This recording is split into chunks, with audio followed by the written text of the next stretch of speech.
ఏమైంది బాగి? మా అక్క కూడా ఇలాంటి ఒక అనాథాశ్రమంలోనే పెరిగి ఉంటుంది కదక్క. ఆకలికి ఒంటరితనానికి మధ్య ఎంత నలిగిపోయి ఉంటుంది. పాపం మా అక్క మా నాన్నమ్మ స్వార్థం వల్ల ఎన్ని కష్టాలు పడిందో.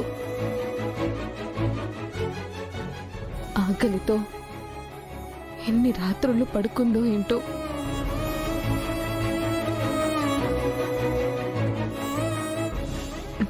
కష్టం చెప్పుకోవడానికి కూడా మనిషి తోడు లేకపోతే ఎంత నరకంలా ఉంటుంది కదక్కా.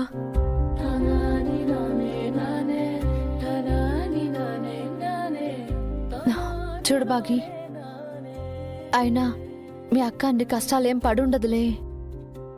నువ్వు వాళ్ళకి డబ్బులు ఇచ్చినట్టే ఎవరో ఒకరు ఇచ్చుంటారు కదా.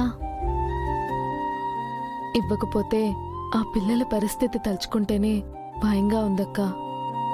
ఛా, నా దగ్గర 50 లక్షలున్నా బాగుండేది. ఇప్పుడే ఆశ్రమానికి ఇచ్చేసేదాన్ని. ఇంకెప్పుడు వాళ్ళ ఆకలి గురించి ఆలోచించాల్సిన అవసరం ఉండేదే కాదు.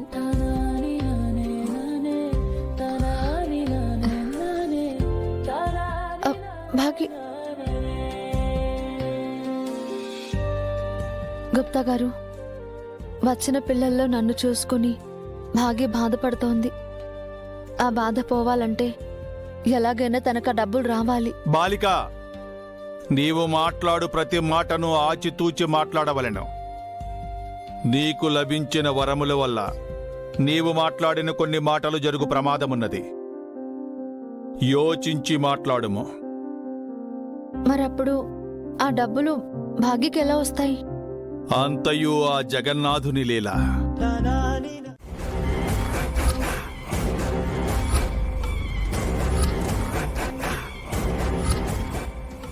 ఆటోలో ఉంది సరస్వతి మేడమా కాదా? అచ్చా, అమరు ఒక్క నిమిషం ఆగంటే ఎవరో తెలుసుకునేదాన్ని.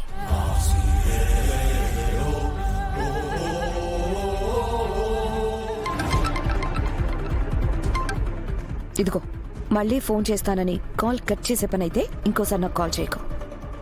మనో ఆగు. అనాథాశ్రమానికి డొనేషన్స్ కావాలని ఒక ముసలోడు పిల్లల్ని తీసుకుని ఇంట్లోకి వస్తుంటే వాళ్ళని పంపించడానికి కాల్ కట్ చేశాను. ఇందాకేం జరిగిందో తెలుసా? ఆ బాగి ఒక్క నిమిషం. డొనేషన్ కోసం పిల్లలు ముసలైనా వచ్చారా? వాళ్లతో పాటు లేడీని చూసావా? లేడీనా? లేడీ ఎవరు రాలేదు. మనం ఎందుకు అలా అడుగుతున్నా? నేను అమర్ కలిసి బయటకు వెళ్తుంటే రోడ్డు మీద ఆటో ఆగితే అమర్ దిగి వాళ్ళకి హెల్ప్ చేశాడు. వాళ్ళు కూడా అంతే, ఏదో అనాథ శరణాలయం అని చెప్పారు. ఆ ఆటోలో వార్డెన్ ఉంది. ఆ వార్డెన్ ఎందుకో నాకు మన సరస్వతి వార్డెన్లా అనిపించింది. సరస్వతి మేడం లాగానా? నువ్వు చంపేస్తావేమోనన్న భయంతో వార్డెన్ హాస్పిటల్ నుంచి పారిపోయింది.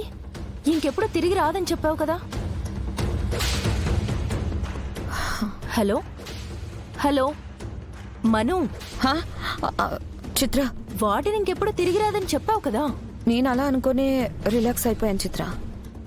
కానీ నాకెందుకో ఆటోలో ఉన్నది మన వార్డెన్ అనిపిస్తుంది.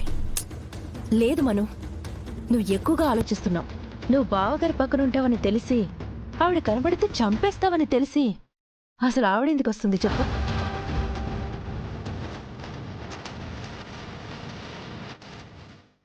వస్తుంది, పిల్లల కోసం వస్తుంది. డొనేషన్స్ లేకపోతే పిల్లలు ఇబ్బంది పడతారు. అందుకే నేననే భయాన్ని పక్కన పెట్టి అమర్ని కలవడానికి బయలుదేరినట్టుంది. దారిలో నిన్ను చూసి బావగారితో మాట్లాడలేదు, నన్ను చూసి ఇంట్లోకి రాలేదు అంటావా? అయి ఉండొచ్చు చిత్ర, లేదా ఇదంతా నా భ్రమ కూడా అయి ఉండొచ్చు.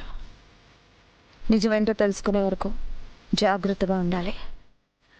నువ్వు వచ్చే వరకు ఇంటి కాపలాగా ఉంటాను, సరేనా? సరే. ఇందాకేంటి బాగి ఏదో జరిగిందని చెప్తున్నావు? అది ఆ బాగి రాతోడు కలిసి ఆయు ఫోటో ఉన్న రూమ్లోకి వెళ్ళబోయారు. బాగి ఫోటో చూసేసిందా? తనకి పరిచయం అయిన పక్కింటక్క హారు అని తెలిసిపోయిందా? లేదు లేదు, నేను వెళ్ళి బాగిని రూమ్లోకి వెళ్లకుండా ఆపేశాను.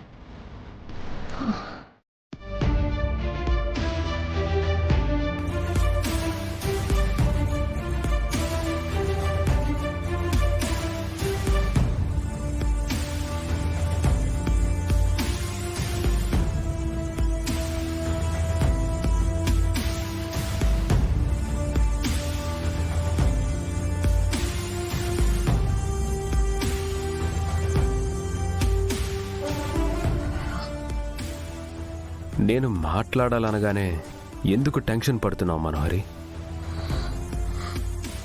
ఆహా, టెన్షనా? అలాంటిదేం లేదమ్మర్, నేను బానే ఉన్నాను.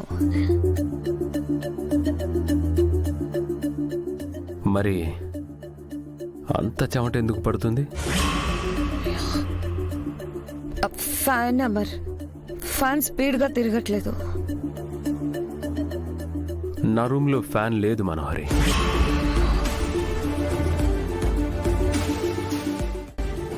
ఏసీ ఉంది,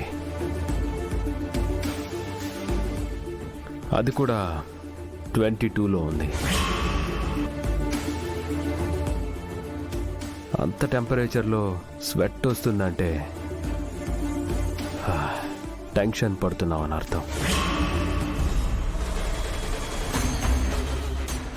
ఏ మనోహరి, నన్ను చూసి టెన్షన్ పడాల్సిన అవసరం ఏమైనా ఉందా? ఆహా, లేదమర్, లేదు. ఓకే,